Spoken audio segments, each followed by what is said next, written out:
Lockdown के शुरू होने के बाद प्रधानमंत्री तीसरी बार देश को संबोधन करने के लिए आए और हमेशा की तरह जो वो शब्दजाल फैलाते हैं, नया नारा फेंकते हैं, कुछ कैमोफ्लेजिंग करते हैं और कुछ झूठ भी बोलते हैं। कल के भाषण में ये सब कुछ शामिल था। प्रधानमंत्री एक बहुत बड़ा झूठ बोले कि पीपीई और N95 की किट्स इस देश में नहीं बनती थी, मैंने बनवानी शुरू की। प्रधानमंत्री इस डॉक्यूमेंटेड ट्रुथ को नकार नहीं सकते कि 31 जनवरी से पहले और 8 फरवरी के बाद हिंदुस्तान इन सेफ्टी इक्विपमेंट्स को एक्सपोर्ट कर रहा था और 24 मार्च तक एक एक्सपोर्ट जारी थी और फिर सरकार के ही एक सर्कुलर के द्वारा, एक ऑर्डर के द्वारा उसको बाहर भेजना बंद किया गया। इसलिए ऐसा झूठ नहीं बोलना चाहिए जो डॉक्यूमेंट्स प्रूव करेंगे कि प्रधानमंत्री सच नहीं बोल रहे हैं। फिर प्रधानमंत्री ने एक जो नया नारा फेंका, इस बार वो फेंका आत्मनिर्भर भारत बनाएंगे। तो प्रधानमंत्री ये जानते नहीं है जो उनकी खुद की नीतियां रही हैं हिंदुस्तान के आत्मनिर्भरता को तोड़ने की। हमारे देश के पब्लिक सेक्टर को, गवर्नमेंट सेक्टर को कमजोर करने की पूरी कोशिश की गई 6 साल के अंदर। हमारे पब्लिक सेक्टर को और गवर्नमेंट सेक्टर को 100% विदेशी पूंजी के आगे फेंकने के फैसले लिए गए और विदेशी पूंजी को ज्यादा से ज्यादा रियायत देने के लिए हिंदुस्तान के श्रम कानूनों को कमजोर किया गया और उसके साथ साथ हमारे किसानों की जमीन को बड़ी आसानी से छीन लेने के लिए कई बार ऑर्डिनेंस लाए गए। तो कौन सी आत्मनिर्भरता की बात कर रहे हैं प्रधानमंत्री? मैं बताना चाहती हूँ मिस्टर प्राइम मिनिस्टर, हमारा देश आत्मनिर्भर है जिसकी आपने कमर तोड़ने की पूरी कोशिश की। वो आत्मनिर्भर भारत कौन सा है? हमारे देश के करोड़ों मजदूर जो सिर्फ पगार पे जिंदा हैं, जो स्वतः रोजगार हैं, जो दिहाड़ीदार हैं, जो अपने गांवों को छोड़ के दूर दराज काम करने के लिए जाते हैं, माइग्रेंट वर्कर्स हैं। हमारे छोटे किसान हैं, मंझले किसान हैं, हमारे खेत मजदूर हैं। गांवों के अंदर भी अपनी रोजी रोटी को स्वतः चलाने वाले लोग भी हैं। इनकी गिनती 110 करोड़ से लेके 120 करोड़ तक पड़ती है। ये आत्मनिर्भर लोग हैं जो अपनी रोजी रोटी चला रहे हैं। उनके ऊपर गाज गिरी ये जो अचानक लॉकडाउन बिना तैयारी के आपने किया, उनके लिए कल के भाषण में आपके पास एक भी लफ्ज नहीं था और आपका पूरा का पूरा ये जो सपना दिखाने का काम था और 20 लाख करोड़ के पैकेज की जो आपने बात की, फिर से आप इस देश की बिल्डर्स लॉबी, कॉरपोरेट घराने और दुनिया की वित्त पूंजी, उन सबकी सेवा में आप कैसे जुड़ेंगे? आप केवल उन्हीं चीजों का संज्ञान ले रहे थे। लोकल की बात कर रहे थे ना आप। आपके जो लोकल के उदाहरण थे, वो सप्लाई जो है, वो सप्लाई चेन इस देश के लोग दशकों से कर रहे हैं। लेकिन आप जिस सप्लाई चेन का चर्चा कर रहे थे, वो सप्लाई चेन है एक्सपोर्ट ओरिएंटेशन की और बड़े क्षेत्र की। आप उस सप्लाई चेन की चर्चा कर रहे हैं। उस सप्लाई चेन में हमारे गरीब जो सप्लाई चेन में शामिल होता है, आपका कहीं भी उसके लिए कोई दुख नहीं झलका है कल के भी आपके भाषण के अंदर। और इसलिए मैं ये कहना चाहती हूँ, आपने बोल दिया कि 4 महीने से पूरी दुनिया जो है इस महामारी से भिड़ रही है, लेकिन उस 4 महीने की लड़ाई के अंदर भारत शामिल नहीं था, क्योंकि आपने दिसंबर महीने से ये पूरी दुनिया में चल रहा है, आपने मार्च के महीने तक संज्ञान नहीं लिया। आपकी पार्लियामेंट चलती रही, आपने पार्लियामेंट को कॉन्फिडेंस में नहीं लिया। मैं ये बात पहले भी कह चुकी हूँ, मैं दोहरा रही हूँ, आपने सरकारों को, राज्य सरकारों को कॉन्फिडेंस में नहीं लिया। हमारे देश के मजदूरों को, किसानों को कॉन्फिडेंस में नहीं लिया, नागरिकों को कॉन्फिडेंस में नहीं लिया।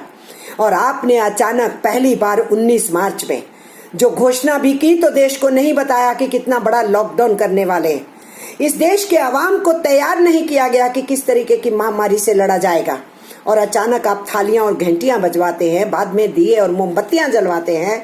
लेकिन जो हताश हो गया करोड़ों की गिनती में, जिसका 20 मार्च के बाद वेतन नहीं मिला और वो ये सोच के कि आपने कहा है 18 दिन में महाभारत लड़ा गया था और जीत लिया गया था, 21 दिन के अंदर 21 दिन के लॉकडाउन में कोरोना पे जीत हासिल को हो जाएगी, और वो ये सोच के कि प्रधानमंत्री ने कहा है 21 दिन में फारिग हो जाएंगे, वो अपने कष्ट को सहने के लिए तैयार रहा। अब तो 47 दिन हो चुके हैं। वो सड़कों के ऊपर कब से चल रहा है, वो मजदूर फंस रहा है जंगलों में, रेल पटरी पे चल रहा है, कट रहा है रेल पटरी पे, एक्सीडेंट्स में मर रहा है, भूख से मर रहा है, आत्महत्या से मर रहा है। हमारी वो माइग्रेंट वर्कर बहनें पैदल चल रही हैं प्रेगनेंसी की हालत में। एक ने तो परसों बच्चे को जना है सड़क के ऊपर, और इस तरीके से हम ये देख रहे हैं। उनकी क्या, जिनके लोग एक्सीडेंट्स में मर गए। आपने कहा कि गांवों की तरफ देखो, ये सब गांवों की तरफ ही तो जा रहे थे, जिनको पहुंचाने का इंतजाम आपने नहीं किया। और अभी भी जो लोग फंसे हुए हैं आपके पास, उनके लिए ब्लूप्रिंट नहीं है। विदेशों से आने वालों के लिए आपके पास ब्लूप्रिंट मौजूद है, और इसलिए आपने बीच में पूरा प्रयास किया कि मजदूरों को रोका जाए, जाने नहीं दिया जाए। आपकी सरकार ने रेलिंग चलाने से बीच बीच में रोक दिया।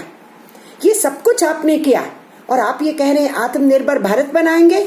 और जो आत्मनिर्भर भारत है, खुद कमा के खुद खाता है, उसके लिए आपके इस पैकेज के अंदर कुछ भी शामिल नहीं है। उसकी आपने बात नहीं की, उसके कष्ट के साथ आपने आवाज नहीं उठाई। और आप बात क्या कर रहे थे चीफ मिनिस्टर्स के साथ? कंपैशन होना चाहिए, स्टेट्समैनशिप होनी चाहिए। ये कंपैशन है मिस्टर प्राइम मिनिस्टर कि आपने एक लफ्ज नहीं बोला कष्ट में रहने वाले लोगों के लिए, और आपने कह दिया कि तपस्या कीजिए और त्याग कीजिए। जो लोग नवाले के लिए तरस रहे हैं, कैश नहीं उनके हाथ में, उनके लिए आप त्याग और तपस्या की बात कर रहे हैं। एक और बहुत बड़ा झूठ आपने बोला कि सबको कैश मिल गया घरों में बैठ के, आपको चिंता नहीं हुई डिजिटल इंडिया में। झूठ बोल रहे हैं। जो कवर्ड हैं वो भी सारे कवर नहीं हुए कैश ट्रांसफर में। जो किसी स्कीम में कवर नहीं होते, हमारे गरीब गुरबा, उनको कुछ नहीं मिला। जिनके पास राशन कार्ड्स हैं उनको भी 100% कवरेज नहीं मिला। जिनके पास राशन कार्ड नहीं, वो भी उसी बदतर हालत में हैं, उनको राशन नहीं मिला। और अभी भी लंबी लंबी लाइनों में फिजिकल डिस्टेंसिंग की परवाह किए बिना मजदूर 6-6 घंटे खाने के इंतजार में खड़ा रहता है। आपने संज्ञान नहीं लिया। उन 2 बच्चों का भी संज्ञान नहीं लिया, जिनका पिता उनकी माँ को साइकिल के ऊपर वापिस अपने गांव लेकर के जा रहा था, और वो बच गए हैं, माँ बाप मर गए हैं। इसलिए मिस्टर प्राइम मिनिस्टर, आपका दिल धड़कता है कॉरपोरेट घरानों के लिए, विदेशी पूंजीपतियों के लिए, और इस देश की बड़ी बड़ी लॉबी के लिए। इसीलिए आपके पैकेज के अंदर उनके लिए कुछ नहीं था। आपने अपने पैकेज में 20 लाख करोड़ का सपना दिखाया। वो काफी है आपके देशभक्तों के लिए, जो तथाकथित आपके भक्त हैं। वो देशभक्त नहीं है, वो स्यूडो देशभक्त हैं। उनको डुगडुगी बजाने का आपने छिंछना दे दिया। और आपके जो गोदी मीडिया हैं, उनके लिए भी 2-3 दिन का काफी सामान मिल गया है आपके इस भाषण से। वो चलता रहेगा। पर मैं ये कहना चाहती हूँ, उस 20 लाख करोड़ में जब आपने ये सपना दिखाया मुंगेरी लाल का, तो कुछ सेंटेंसेस बोलने के बाद साथ में आपने ये भी बोला, आपने ये कहा कि इसके अंदर वो सब कुछ शामिल है। क्या शामिल है?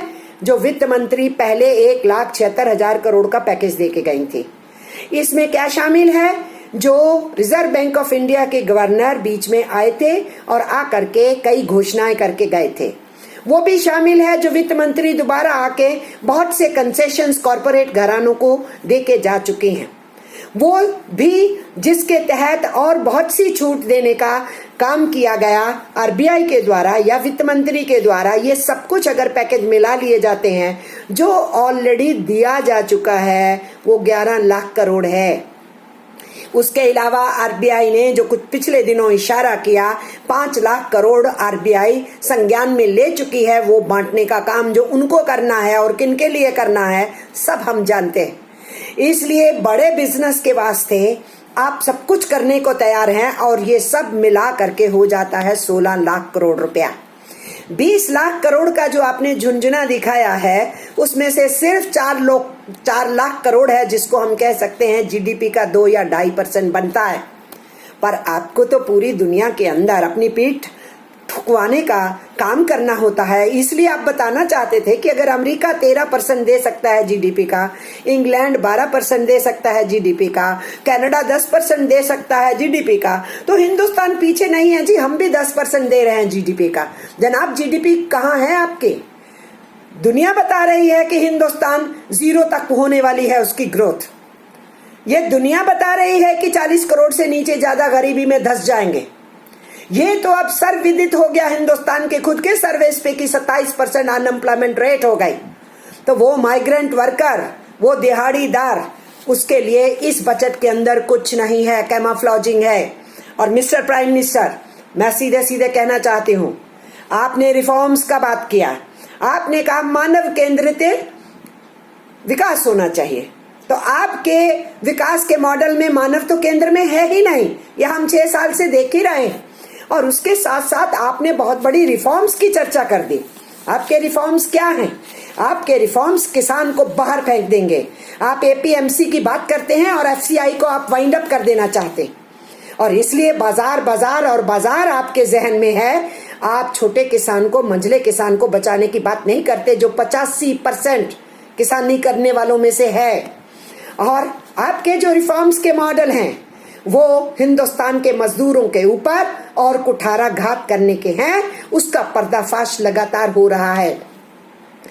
तो प्रधानमंत्री जी, आप जब मुख्यमंत्री थे, आपने गुजरात को तथा कथित मॉडल बनाया था कुछ चीजों का। वो मॉडल आप पूरे देश के ऊपर लागू कर रहे हैं, उसके ऊपर मैं बात करना चाहती हूँ। इसलिए ये आपको आज ये कहना चाह रही हूँ, आपका क्या मॉडल था?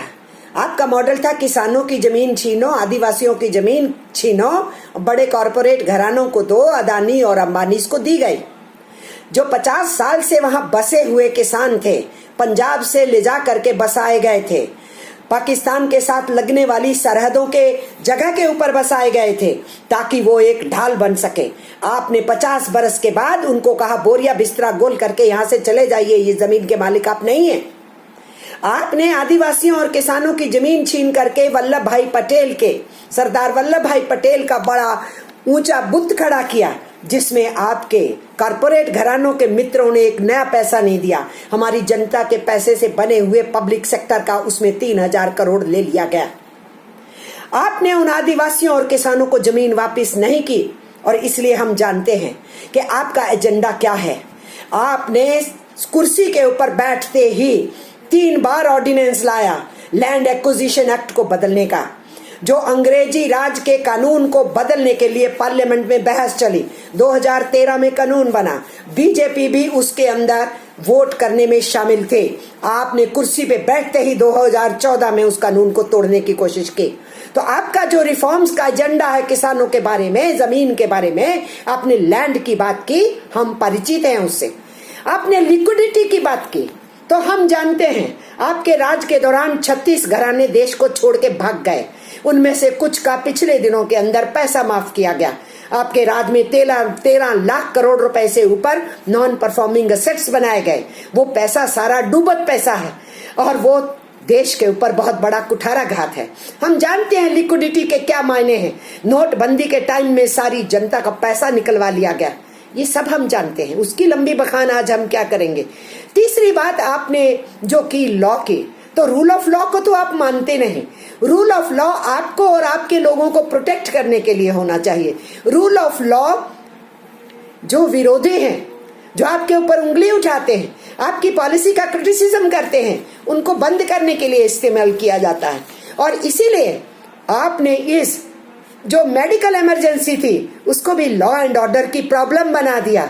इसलिए वर्कर जब वेतन की मांग कर रहा है उसकी पिटाई हो रही है, जब वो घर जाने की बात कर रहा है उसकी पिटाई हो रही है, जब वो राशन के लिए सड़क पे निकल रहा है उसकी पिटाई हो रही है। क्योंकि आपकी नजर में ये कोई मानवीय समस्या नहीं है, ये कोई मेडिकल इमरजेंसी नहीं है, ये लॉ एंड ऑर्डर प्रॉब्लम है। और चौथी बात आपने एल की क्या कही, लेबर। तो आपने यही काम गुजरात के अंदर किया था किसानों के लिए, और इसी तरीके से आपने लैंड का काम तो किया ही था, लिक्विडिटी के मामले में भी आपका यही हिसाब था, और रूल ऑफ लॉ को हम जानते हैं, गोधरा से लेके गोधरा के बाद के कांडों में क्या हुआ, आप रूल ऑफ लॉ का कितना सम्मान करते हो।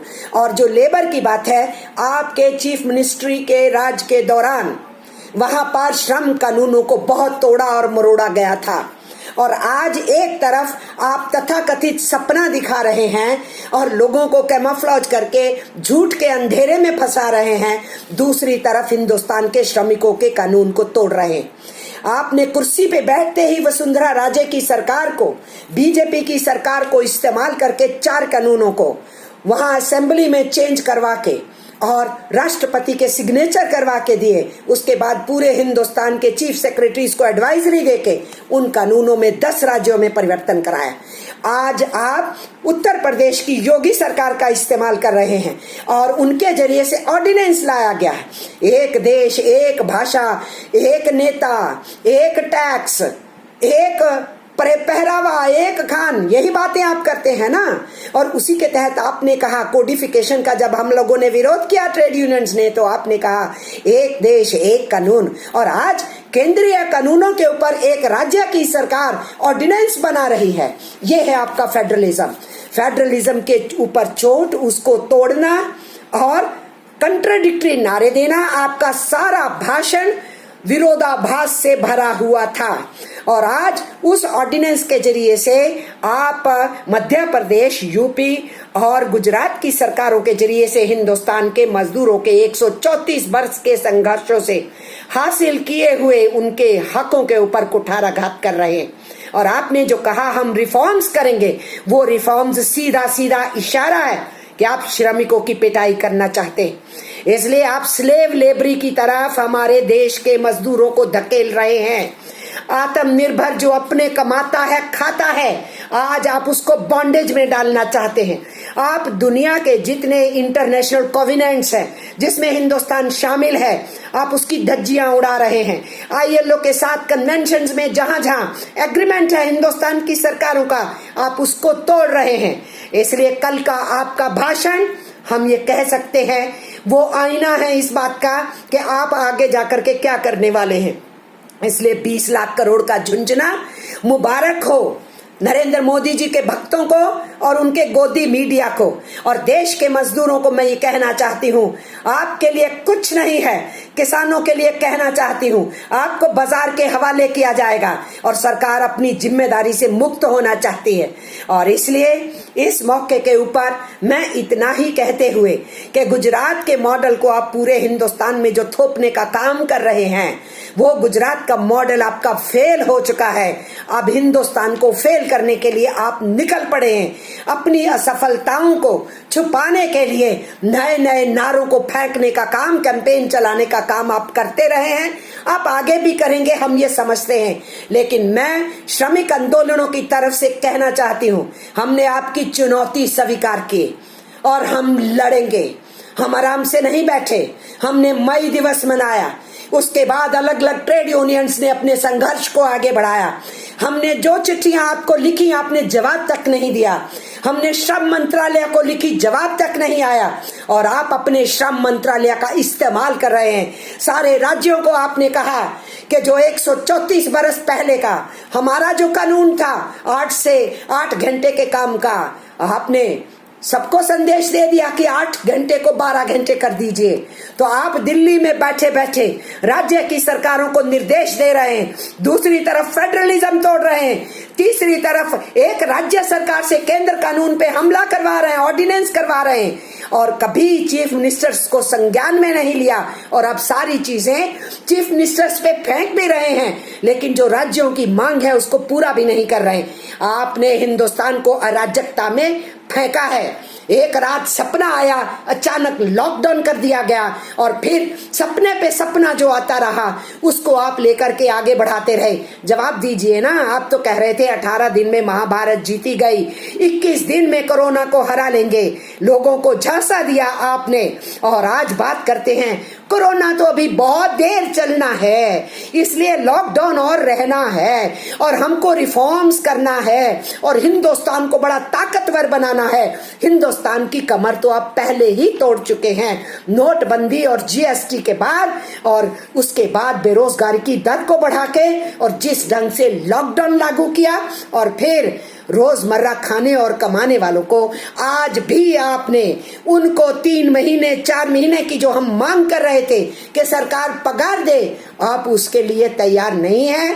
इसलिए मिस्टर नरेंद्र मोदी, मजदूर यूनियनों ने आपकी चुनौती स्वीकार की है। आने वाले दिनों में हमारा संघर्ष बढ़ेगा, हम लड़ाई को तेज करेंगे। हम आराम से नहीं बैठे, हम अंग्रेजों से लड़े थे, तो हम अपने आजाद हिंदुस्तान में अपने ही देश के लोगों द्वारा चुनी हुई सरकार, चाहे अल्पमत की वोटें लेके ज्यादा सीटें लेकर के बैठी हुई सरकार हो, हम उससे लड़ेंगे और भिड़ेंगे। आम आवाम से मैं कह रही हूँ, लड़ाई के लिए तैयार रहें। श्रमिकों से मैं कह रही हूँ, किसानों से कह रही हूँ, आने वाले दिनों में गहन संघर्ष होगा, हम उसकी तैयारी करें। आप सबको नमस्कार और प्रणाम, सत श्री अकाल और आदाब कहते हुए मैं जय हिंद कहते हुए अपनी बात को खत्म करती हूँ। फाइनेंस मिनिस्टर क्या पैकेज लाती हैं, मैं फिर आपके बीच में आऊंगी। धन्यवाद।